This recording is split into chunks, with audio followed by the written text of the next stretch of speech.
The Plateau State government has now commended the leadership of the Special Task Force Operation Safe Haven for arresting 2 groups of notorious gun runners operating in the state.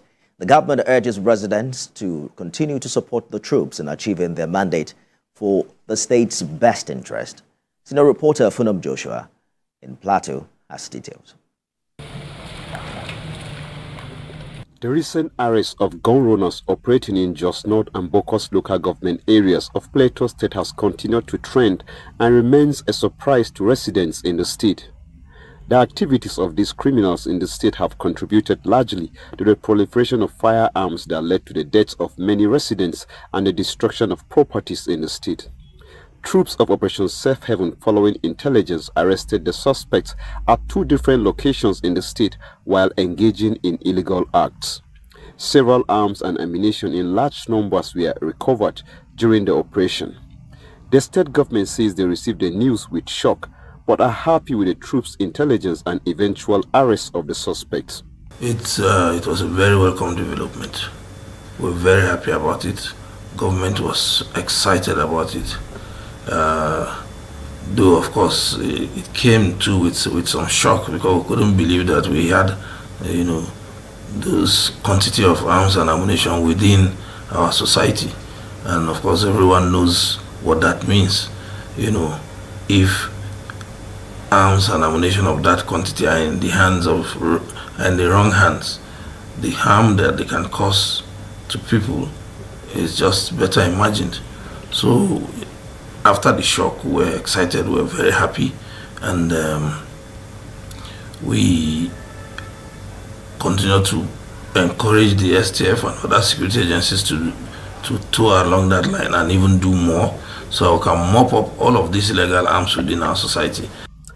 The warning from the leadership of Operation Safe Haven is that all those bent on perpetrating criminal acts in the state should cease, as it will not rest on its hours to arrest and bring any defaulter to justice. Funum Joshua, TVC News, Jos. Let's turn now to Rivers State, where the Niger Delta Development Commission has promised to complete all of its infrastructure projects in the region. The commission gave the assurance to address concerns about its performance due to the number of abandoned and ongoing projects. Uche Okoro has more. A report from the NDDC last year revealed that more than 1,000 projects valued at 612 billion naira under the commission have been terminated and abandoned. This staggering figure has been a subject of controversy and criticism of successive managements. Since his appointment as managing director in January 2023, Mr. Samuel Ogboku says he has set out to rewriting the story. Budgetary challenges from the National Assembly may have lowered the tempo of achieving this target, but he says all that is about to change. They confirmed to me last week that they are done, and once they resume sitting, they will be able to do the joint harmonization to send it to Mr. President for signing. And once that comes, you know that in our budget we have a component of 1 trillion which is supposed to be raised to fund critical projects that have been abandoned for a long time to ensure that they are finished. The whole idea is Mr. President is interested in completing these abandoned projects for the use and the benefit of the people of the Niger Delta.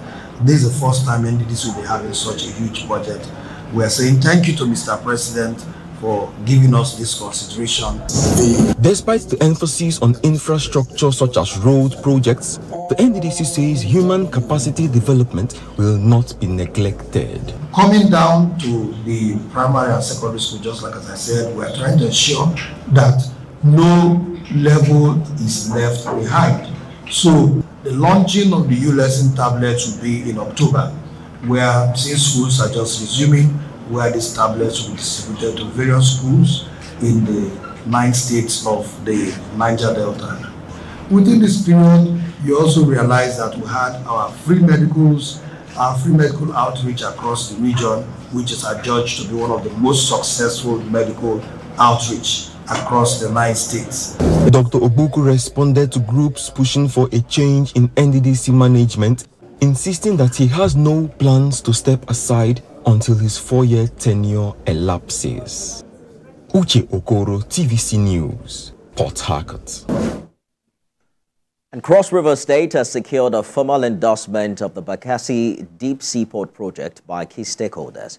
This public-private partnership initiative is expected to transform the state's economy, positioning it as a major hub for global trade. Tina Akwaike completes the story.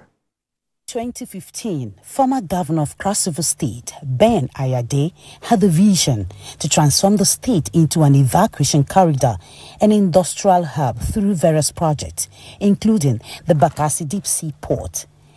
However, the project faced numerous delays due to funding issues, lack of approval from the federal government, and inadequate stakeholder support. Upon assumption of office on May 29, 2023, Governor Basio II pledged to build on the achievement of a previous administration. Once upon a time, there was a man. The name of that man is known to many. I'm not too sure the history of the state will be written without his name somewhere. He had a dream, and that dream has come to realization. And that man is our former digital governor, Professor Ben Ayade. This commitment led to the endorsement of the Bakassi Deep Seaport project by relevant stakeholders.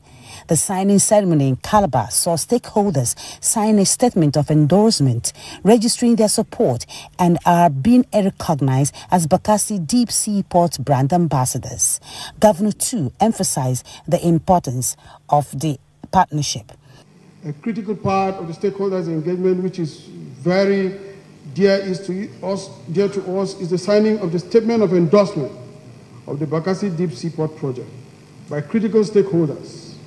By this kind gesture, you have become the Bakassi Deep Seaport brand ambassadors. It is true that at the takeoff of this government, we have made a promise to the people of Cross River State that we are going to continue with all the projects that we abandoned, even in former governments, to make sure that we give value to Cross Riverians. The Bakassi Deep Seaport project is expected to create thousands of jobs, boost the state economy, and establish Cross River State as a major hub for global trade. Tina Akweke, TVC News, Calabar. And as Nigeria joins the rest of the world to celebrate this year's International Day of Peace, the Citizens Mediation Center under the Lagos State Ministry of Justice has called for an increased dialogue and understanding to foster peace in Lagos. We have more in this report. This year marks the 25th anniversary of the United Nations General Assembly's adoption of the Declaration and Program of Action on a Culture of Peace. The Lagos State Ministry of Justice has now stressed the need for collaboration in ensuring that the constitutional rights of all its citizens are protected. The director of the Citizens Mediation Center noted that this is an avenue to sensitize Lagos residents on their roles in promoting peace through the way they relate, speak, and address issues. Peace is not just about the absence of war or conflict. It's about creating a society where individuals can coexist in harmony, trust that justice will prevail, and resolve their differences through dialogue. As we celebrate the International Day of Peace, let us also recognize that true peace begins with us, within our communities, workplaces, and families. The Lagos State government is actively working to establish additional CMC sub-centers in N1tr. We should be glad for that. Surulere, I'm excited here, and K2 areas of the state. These new sub-offices will significantly enhance our outreach, making it easier for residents to access dispute resolution services. While noting the various challenges affecting the country, like insecurity, inflation, fuel scarcity, among others, these key players say residents should be patient with the Tinubu-led administration, noting that as long as there is life, there is hope. I set aside a day for peace for 25 years now. How far have we gone? That's the question we should ask ourselves. I would encourage dialogue. It is not a winner takes all. It should be a win-win situation. This is also a mechanism to ensure the state achieves its agenda of making Lagos the most peaceful, safest, and smartest city in Africa.